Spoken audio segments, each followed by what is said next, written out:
Hi friends, ఈరోజు చెప్పుకునే కథ పల్లెటూరు పెళ్లి కూతురు. మూర్తికి 35 ఏళ్ళు వస్తున్నాయి. ఇంకా పెళ్లి కాలేదని తల్లికి ఒకటే దిగులు. అలా అని మూర్తేమి అనాకారి కాడు. గవర్నమెంట్ ఉద్యోగం, మంచి జీతం, మంచి నడవడిక ఉంది. కానీ మనిషికి చాదస్తంపాలు కాస్త ఎక్కువ. ప్రతీదీ భూతద్దంలో పెట్టి చూసే గుణం. దానికి తోడు కొంచెం నోటిదూల కారణంగానే వచ్చిన సంబంధాలన్నీ కుదరకుండా పోతున్నాయి. ఈరోజు 29వ పెళ్లి చూపులు. ఇదైనా ముడిపడేలా చూడమని మూర్తి తల్లి మొక్కని దేవుడు కట్టని ముడుపు గాని లేదు. ఈసారి మూర్తి కూడా కాస్త మెత్తబడ్డాడు. తల్లి మేనమామ మూర్తిని నోరెత్తవద్దని గట్టిగా గడ్డి పెట్టడంతో పాటు కాస్త దూరపు బంధుత్వం కావడం, తాను అనుకున్నట్లు పెద్దగా చదువు సంధ్య లేని పల్లెటూరు అమ్మాయి కావటంతో మూర్తి కూడా సరే అన్నాడు. మూర్తికి వాళ్ళు వీళ్ళు చెప్పిన మాటలు విని, చెత్తా చెదారం చదివి, పనికిరాని సీరియళ్లలో ఆడోళ్ళ పెత్తనాలు చూసి పెళ్ళంటే భయం పట్టుకుంది. అమ్మో భార్య అనే ఫీలింగ్ వచ్చింది. అందుకే ఓ పల్లెటూరు అమ్మాయిని, పనికిరాని మొద్దును పెళ్లి చేసుకోవాలనుకున్నాడు. ఇప్పుడు చూసింది అలాంటి సంబంధమే కావటంతో కాస్త ఊపిరి పీల్చుకున్నాడు మూర్తి. మూర్తి తల్లితో అలాగే మేనమామతో కలిసి పెళ్లి చూపులకు రావడం జరిగింది. అమ్మాయి అందరికీ టీలు అందించింది. అమ్మాయిని చూడగానే మూర్తి ఫ్లాట్ అయిపోయాడు. చక్కని కుందనపు బొమ్మ లక్ష్మి. తెల్లని మేనిఛాయ, చక్కటి ముఖవర్చస్సు, పెద్ద జడ. ఈ కాలం పిల్లల్లా కాక చక్కగా పుత్తడి బొమ్మలా, అచ్చం పల్లెటూరు ముద్దబంతిలా ముగ్ధ మనోహరంగా ఉంది లక్ష్మి. బాబు, అమ్మాయిని ఏమైనా అడగాలనుకుంటే అడగండి అన్నాడు అమ్మాయి తండ్రి. ఆ మాటతో మూర్తి తల్లి మేనమామ హడలిపోయి అడిగేది ఏమీ లేదు అన్నారు ముక్తకంఠంతో. అవకాశం ఇస్తే మూర్తి అడిగే తలతిక్క ప్రశ్నలకు ఈ సంబంధం కూడా జారిపోవడం ఖాయం అనే భయంతో అలా అన్నారు. కానీ అప్పటిదాకా అణిగి మౌనంగా ఉన్న మూర్తికి ఏదైనా అడగాలంటే అడగండి అన్న మాటలు వినబడగానే అసలు మూర్తి బయటికి వచ్చాడు. ఇంకా అంతే, ఎవ్వరు చెప్పినా వినడని తల్లికి అర్థమైంది. ఇక ఈ సంబంధం కూడా కృష్ణార్పణం అనుకుని తల పట్టుకుంది. మూర్తి కాలు పసపసమని తొక్కింది తల్లి. ఎంత తొక్కినా ఒక పట్టాన వినడే. పూనకం వచ్చిన వాడిలా మూర్తి గొంతు సవరించుకొని తన ప్రశ్నలను సంధించడం మొదలుపెట్టాడు. ఈ సంబంధం కూడా గోవింద గోవింద అనుకుంటూ మూర్తిని వారించబోయాడు మూర్తి మేనమామ. కానీ అవేమీ పట్టించుకోకుండా మూర్తి పెళ్లి కూతుర్ని ఇలా ప్రశ్నలు అడగడం జరిగింది. మీకు ఫేస్బుక్ అకౌంట్ ఉందా అన్నాడు మూర్తి గంభీరంగా. అంటే ఏంటంట అని అమాయకంగా ముఖం పెట్టింది లక్ష్మి. తనకు అలాంటిదేమీ తెలియనట్టు హమ్మయ్య అనుకొని గుడ్ అన్నాడు మూర్తి. మీకు వాట్సాప్ చాటింగ్ తెలుసా అడిగాడు మూర్తి. అదేంటబ్బా అన్నట్టు ముఖం పెట్టి ఎప్పుడు వినలేదండి అంది లక్ష్మి కళ్ళు టపటపలాడిస్తూ. మీకు టీవీలో ఏ సీరియల్ అంటే ఇష్టం? దానిని బట్టి ఆమె స్వభావాన్ని తెలుసుకోవాలని మూర్తి ఆరాటం. శ్రీ వెంకటేశ్వర భక్తి ఛానల్, ఎన్టీవీ భక్తి ఛానల్, అప్పుడప్పుడు పాత సినిమాలు మాత్రమే చూస్తానండి అంది లక్ష్మి. మూర్తికి మహదానందం వేసింది. పిజ్జాలు, బర్గర్లు ఎప్పుడైనా తిన్నావా అడిగాడు మూర్తి. దీని ద్వారా బజార్లకు వెళ్ళే అలవాటు ఉందా లేదా అని తెలుసుకోవాలన్నది మూర్తి ఆలోచన. ఏంటో అలాంటి పేర్లేవీ తెలియవండి. అవి పళ్ళా కాయలా స్వీట్సా అంది లక్ష్మి అయోమయంగా. మూర్తికి ఎగిరి గంతేయాలనిపించినా బాగుండదని బలవంతంగా ఆపుకున్నాడు. నీకు ఎవరైనా బాయ్ ఫ్రెండ్స్ ఉన్నారా? లాగి లెంపకాయ కొట్టాలనిపించింది లక్ష్మికి. కానీ అంతలోనే సర్దుకొని ఉన్నారండి. ఎదురుంటి 2వ తరగతి బుజ్జిగాడు, పక్కింటి 4వ తరగతి చంటిగాడు ఉన్నారు అని నాలుక ఖర్చుకుంది లక్ష్మి సిగ్గుపడుతూ. మూర్తి తృప్తిగా లేచి నిలబడి తనకు అన్ని విధాలా నచ్చిన సంబంధం దొరికినందుకు చాలా సంతోషపడ్డాడు. ఈ సంబంధం నాకు డబుల్ ఓకే అన్నాడు మూర్తి ఆనందంగా. కానీ in front there is a crocodile festival అని మూర్తికి తెలియదుగా. పాపం.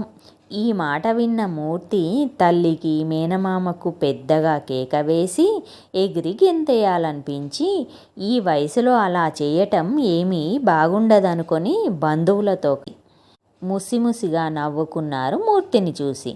మొత్తానికి అందరికీ నచ్చడాలు, నిశ్చయతాంబూలాలు, పెళ్ళి అన్నీ చకచకా జరిగిపోయాయి. మూర్తి పెళ్ళైన సందర్భంలో తల్లి మొక్కులు చెల్లించుకోవడానికి తీర్థయాత్రలకు వెళ్ళి వస్తానని బయలుదేరింది. కొత్త సంసారం, కొత్త కాపురం, సౌందర్య రాశి లాంటి భార్య, అందులో కోరినా దొరకని ఏకాంతం దొరికినందుకు ఉప్పొంగిపోయాడు మూర్తి. పాపం ఇప్పుడే కథలో యుద్ధకాండ ప్రారంభమవుతుందని తెలియని పూర్ మూర్తి. లక్ష్మి లక్ష్మి అంటూ బైక్ స్టాండ్ వేసి హెల్మెట్ తీసి వాకిట్లో నుంచున్నాడు మూర్తి. ఇదిగో వస్తున్నానండి అంటూ మెష్ డోర్ తీసి బయటికి వచ్చి బైక్కి తగిలించి ఉన్న సరుకుల సంచిని తీసుకుంది లక్ష్మి. అన్నట్టు నువ్వు చెప్పిన సరుకులన్నీ ఉన్నాయేమో చూసుకో అంటూ బాత్రూంలోకి వెళ్ళాడు మూర్తి. అలాగేనండి అంది లక్ష్మి సంచిని తీసుకుంటూ. బాత్రూమ్ పరిస్థితి చూసి చిర్రెత్తి మూర్తి కోపంగా లక్ష్మి అంటూ గట్టిగా అరిచాడు. నీకేం చెప్పాను? టాయిలెట్, బాత్రూము క్లీన్ చేయమని చెప్పానా లేదా? ఏంటి దరిద్రం అంటూ గట్టిగా అరుస్తూ ముఖం చెట్లించాడు మూర్తి. ఆ అరుపుకు పరుగున వచ్చిన లక్ష్మి ఏమైందండి అంది అమాయకంగా ముఖం పెట్టి. ఏంటా చూడు టాయిలెట్ బాత్రూమ్ ఎలా తగలడ్డాయో అంటూ లక్ష్మి చేయి పట్టి లాగి చూపించాడు మూర్తి. ఒక్క నిమిషం అండి అంటూ నింపాదిగా ఇంట్లోకి వెళ్ళి చేతిలో హార్పిక్ బాటిల్ టాయిలెట్ క్లీనర్తో ప్రత్యక్షమైంది లక్ష్మి. తన బెదిరింపుకు భయపడి దారిలోకి వచ్చినందుకు తన మాట మీద ఉన్న గౌరవానికి లోలోన సంతోషిస్తూ కానీ అన్నాడు హుకుం జారీ చేస్తూ మూర్తి. అది కాదండి, ఇది హార్పిక్, ఇది క్లీనరు, అవి నీళ్ళు, ఇవి చాలా అని అడిగింది అవును, అవే కావాల్సింది బాత్రూమ్ కడగడానికి. అలా గుడ్లప్పగించకుండా వెళ్ళి శుభ్రం చేయి అన్నాడు మూర్తి కోపంగా. మరేనా ఇది టీవీలో మగబ్బాయి అబ్బాస్ వాడి చూపించు, ఇది మగవాళ్ళు చేసేదండి. పైగా వెంకటేష్ గారు కూడా మగవాళ్ళే ఈ పని చేయాలని చెప్పారు టీవీలో, మీరు చూశారుగా అంది లక్ష్మి అమాయకంగా. ఓహో, మంచి ప్లాన్ మీదే ఉన్నావన్నమాట. అందుకేనా హార్పిక్ తేండి అని నొక్కి నొక్కి చెప్పింది. అమ్మా, ఎంత గుండెలు తీసిన బంటువే అన్నాడు మూర్తి ఆవేశంగా. అయ్యో రామా, నాకేం తెలుసండి, ఆ టీవీ వాళ్ళు అలాగే చెప్పారుగా అంది ఏడుపు ముఖం పెట్టి లక్ష్మి. చాలే, ముందా ఏడుపు ఆపి తగలడు అన్నాడు మూర్తి. త్వరగా కానివ్వండి, టాయిలెట్ కంపు కొడుతుందని పొద్దటి నుండి నేను టాయిలెట్కి వెళ్ళి మీరెప్పుడు వస్తారా, ఎప్పుడు శుభ్రం చేస్తారా, ఎప్పుడెప్పుడు వెళ్ళాలా అని ఎదురు చూస్తున్నానండి అంది లక్ష్మి కడుపు నొక్కుంటూ. భార్య మాటలకు ఒళ్ళు మండి ఉద్ధరించావులే అంటూ టాయిలెట్ గబగబా క్లీన్ చేశాడు మూర్తి. అలా చేసి చేయగానే అందులో దూరింది. అమ్మయ్య, 1,00,000 రూపాయలు దొరికినట్లుందండి, ప్రాణానికి ఎంత హాయిగా ఉందో అంటూ ప్రశాంత వదనంతో ఇంట్లోకి వచ్చింది లక్ష్మి. చాలే సంబడం, దీనికేమీ తక్కువ లేదు. ఇంతకు ఏమైనా చేశావా తినడానికి లేదా అన్నాడు మూర్తి. చక్కగా వెరైటీగా పులిహోర చేశానండి అంది లక్ష్మి ఉత్సాహంగా. పులిహోర రుచి తలుచుకోగానే నోట్లో నీళ్ళూరాయి మూర్తికి. అబ్బా, ఆకలి దంచేస్తుంది, ఏది త్వరగా పెట్టు అన్నాడు. మరి నువ్వు తిన్నావా అన్నాడు మూర్తి లక్ష్మితో. లేదండి, భర్త భోంచేసిన కంచంలో తినాలని మా అమ్మ చెప్పింది, అందుకే తినలేదండి అంది లక్ష్మి పతిభక్తితో పరవశిస్తూ. దట్స్ గుడ్, అలా ఉండాలి భార్య అంటే. గుడ్ లక్ అంటూ ఏది పులిహోర అన్నాడు మూర్తి. పులిహోర చూడగానే ఇదేంటే నీ బొంద ఇలా తగలడి, వెరైటీ వెరైటీ అన్నావుగా, ఏం తగిలేసావే ఇందులో, నీ అమ్మ కడుపు మాడ, వాంతి వచ్చేటట్టుంటే అన్నాడు మూర్తి.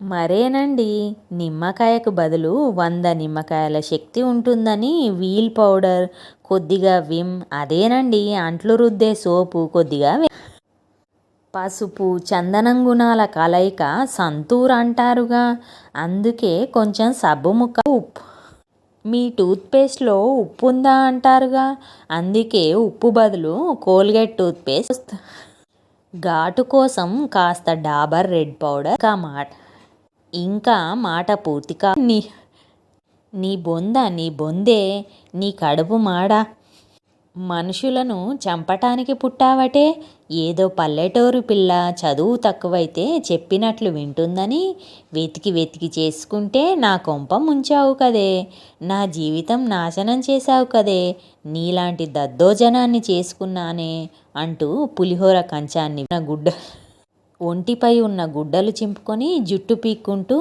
ఒరేయ్ మూర్తి, నీకు తగిన శాస్తి జరిగిందిరా, పల్లెటూరు అమ్మాయే కావాలని కోరుకున్నందుకు అంటూ పెళ్ళున చెంపలు వాయించుకున్నాడు. పక్కనే ఉన్న తొండుగుడ్డ నెత్తినేసుకుంటూ కూర్చుండిపోయాడు బాధతో. ఇంకా నయ్యం, ఉగాది పచ్చళ్ళలో మార్గో సబ్బుతో టీ పెట్టమంటే తబలా వాయించండి వా తాజానండి కోసం, థమ్సప్ కోసం నన్ను సముద్రంలో దూకమని, వామ్మో నువ్వెక్కడ దొరికావే నా ప్రాణానికి, అమ్మా అంటూ ఆయాడు మూర్తి. ఏమండి, ఇదిగో ఇప్పుడే చెప్తున్నా, నన్ను ఏమన్నా ఇబ్బంది పెట్టారో జాగ్రత్త, నేను డైరెక్ట్గా టీవీలో వచ్చే రోజా గారి రచ్చబండకో, జీవిత గారి బ్రతుకు జట్కా బండికో, సుమలత గారి సంసారం ఒక చదరంగంకో మిమ్మల్ని ఈడుస్తాను, అట్టే నా సంగతి తెలియదు మీకు, నాకు గాని తిక్కరేగిందో మీ బతుకు బస్టాండ్ అవుతుంది జాగ్రత్త అని వేలు చూపించుకుంటూ ఏడుస్తూ ఉన్న పలాన వెళ్ళిపోయింది లక్ష్మి. ఇంతలో తీర్థయాత్రలు ముగించుకొని వచ్చిన మూర్తి తల్లి అక్కడ పరిస్థితి చూసి, ఏంట్రా పిచ్చిమూర్తి, ఏం జరిగిందిరా నాన్న అంది.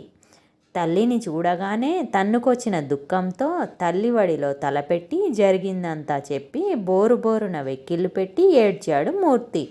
అమ్మా, నా జీవితం నాశనమయ్యింది, ఆ చాదస్తపుది నాకెక్కడ దాపురించిందే, ఓ చదువు లేదు, సంధ్య లేదు, మచ్చుకైనా సంస్కారం లేదు, ఏదేదో ఊహించి బ్రతుకు నాశనం చేసుకున్నానే, నువ్వెంత చెప్పినా వినకుండా ఇలా చేసినందుకు ఆ దేవుడు నాకు తగిన గుణపాఠం చెప్పాడే అంటూ బోరుమన్నాడు మూర్తి. తల్లి చిరునవ్వు నవ్వి, ఓరి నా వెర్రి నాగన్నా, అమ్మ ఉండగా అలా జరగనిస్తుందా నాయనా, నీకు గుణపాఠం నేర్పాలనే లక్ష్మి అలా చేసింది, అనవసరమైన విషయాలు బుర్రలో పెట్టుకొని పిల్లం చదువుకుంటే మాట వినదని, సీరియళ్ళు చూస్తే చెడిపోతుందని, భర్తను లెక్క చేయదని ఎవరో చెప్పిన మాటలు నమ్మావురా, అందుకే నీకు తెలిసొచ్చేలా చేయడానికే మేమంతా ఈ కథ నడిపాం, నీ మంచితనం, నీ అమాయకత్వం, నీ పద్ధతులన్నీ చెప్పి లక్ష్మిని పెళ్ళికి ముందే ఒప్పించాము, నీ తిక్క ప్రశ్నల సంగతి, నీ అతి చాదస్తాన్ని కూడా ముందే చెప్పామురా, అన్నీ తెలిసే లక్ష్మి ఈ పెళ్ళికి మనస్ఫూర్తిగా ఒప్పుకుందిరా, నా కోడలు లక్ష్మి మహాలక్ష్మిరా, అది పల్లెటూరులో పుట్టిన చదువుల తల్లిరా, గ్రూప్ 2లో టాపర్రా, అది రేపో మాపో దానికి మంచి ఉద్యోగం కూడా రాబోతుందిరా, అది పల్లెటూరుదే కానీ తెలివి తక్కువది కాదురా, సీరియళ్ళు చూస్తుంది కానీ వాటిలో ఏది మంచో ఏది చెడో తెలియని అమాయకురాలు కాదురా, అదిగో చూడు నిన్ను చూసి ఎలా నవ్వుతుందో అంది మూర్తి అమ్మ నవ్వుతూ. గోడ పక్కన నవ్వుతూ నిలబడిన లక్ష్మిని చూసి మూర్తి ఆశ్చర్యపోయాడు. మెల్లగా లేచి 2 అడుగులు వేసి లక్ష్మికి దగ్గరగా వెళ్ళాడు మూర్తి. ఉబికి వస్తున్న ఆనంద బాష్పాలను తుడుచుకుంటూ, నన్ను క్షమించండి అన్నది మూర్తి. మూర్తి భార్య గురించి తప్పుగా భావించినందుకు ఐఎమ్ సారీ లక్ష్మి అన్నాడు మూర్తి ఆర్ద్రత నిండిన గొంతుకతో. అమ్మాయి పల్లెటూరిదైనా పట్టణందైనా చదువుకున్నా లేకున్నా ఏది మంచో ఏది చెడో తెలుసుకునే సంస్కారం ఉంటే చాలండి. మీరు అనుకున్నట్లు కొంతమంది ఉండొచ్చు, కానీ అందరూ అలా కాదండి. ఎంత ఓర్పు లేకుంటే తాగే వ్యసనపరులైన భర్తలను రోజు హింసించి వేధించే దుర్మార్గులైన భర్తలను భార్యలు వదిలివేయకుండా వారిని ఎలాగైనా మార్చాలని తప్పించే స్త్రీమూర్తులు ఎందరో ఉన్నారండి ఈ లోకంలో. అందరూ మీరు అనుకున్నట్లు ఉంటే సమాజం ఎప్పుడో అధోగతి పాలయ్యేది. మంచి చెడు ఎప్పుడూ పక్కపక్కనే ఉంటాయండి, కానీ చెడుకు ప్రచారం ఎక్కువ. అందుకే అది అందరికీ తెలుస్తుంది. మంచిని అందరూ మర్చిపోతారు. మనుషుల నైజం కూడా చెడునే ఎక్కువగా మాట్లాడుకుంటాం. అదే మన దౌర్భాగ్యం అంది లక్ష్మి సౌమ్యంగా తన భర్తతో. అవును లక్ష్మి, నువ్వన్నది ముమ్మాటికి నిజం. ఒకవైపే ఆలోచించాను తప్ప మరోవైపు పోయాను కాదు. నీలా అందంగా చెప్పేవారు లేక తెలుసుకోలేకపోయాను. Sorry Lakshmi, very very sorry అన్నాడు మూర్తి పశ్చాత్తాపం నిండిన హృదయంతో. లక్ష్మిని ప్రేమగా తన తప్పును తెలుసుకున్నందుకు సంతోషించిన మూర్తి తల్లి, ఒరేయ్ ఆకలన్నావుగా, ఇదిగో నీకోసం లక్ష్మి చేసి పక్కన పెట్టిన పులిహోర, ఇది తిందువురా అంది మూర్తి తల్లి. అమ్మ చేత లక్ష్మి చేసిన పులిహోర తింటూ, అబ్బా ఇంత బ్రహ్మాండమైన పులిహోర ఎప్పుడు తినలేదంటూ లొట్టలేసుకుంటూ తృప్తిగా తిన్నాడు మూర్తి. అదేరా పెళ్ళాం బెల్లం, తల్లి అల్లం ఇన్నాళ్ళు చేసి పెట్టిన అమ్మ చేదయిందిరా అంది అమ్మ వేలాకోలం చేస్తూ. ఆ మాత్రం లౌక్యం లేకుంటే ఎలా అత్తయ్యా అంది లక్ష్మి నవ్వుతూ. ఆ మాటలకు మూర్తి కూడా సంతోషంగా నవ్వుకున్నాడు. భార్య అంటే బాధించేది కాదు, బంధాన్ని బ్రతికించేది. ఇది ఫ్రెండ్స్ ఈరోజు కథ.